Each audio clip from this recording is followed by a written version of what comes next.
आहे। पाण्यात ठेवल्याच्या नंतर छानपैकी आपण चारी बाजून असं धुवून घ्यायचे आहे।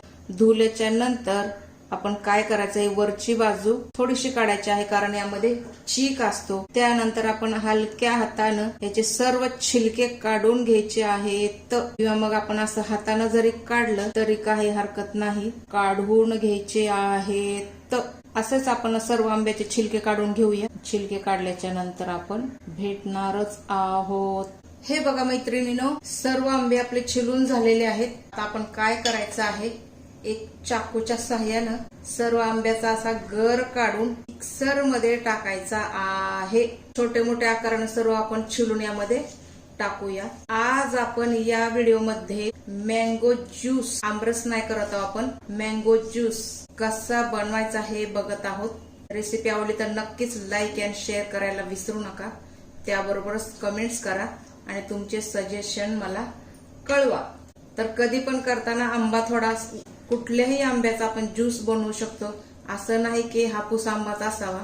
चला असंच आपण सर्व हे छिलून ठेवूया। हे बघा मैत्रिणींनो, सर्व आंब्याचे साल आपण काढून घेतलेले आहे।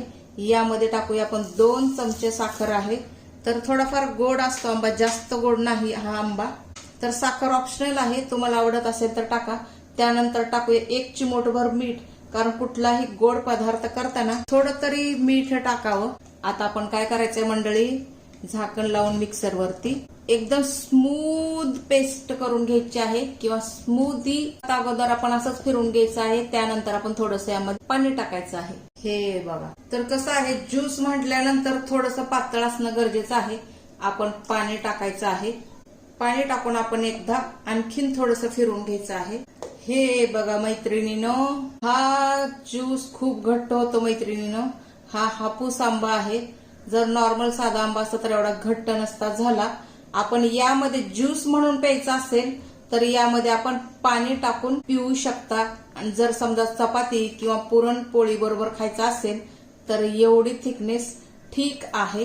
आता काय करायचं, असे 2 ग्लास घ्यायचे आणि यामध्ये आपण ओतायचं। चला असं आपण हा सर्व ज्यूस ओतून घ्यायचा आहे, चम्मचच्या साह्यानं खायचं आहे। चला मैत्रिणींनो, रेसिपी आवडली तर लाईक करा, चॅनलला सबस्क्राईब करा। भेटूया आपण पुढच्या रेसिपीसह। तोपर्यंत स्वस्त राहा, मस्त राहा आणि सर्वात महत्वाचं हेल्दी राहा मंडळी। Thank you so much.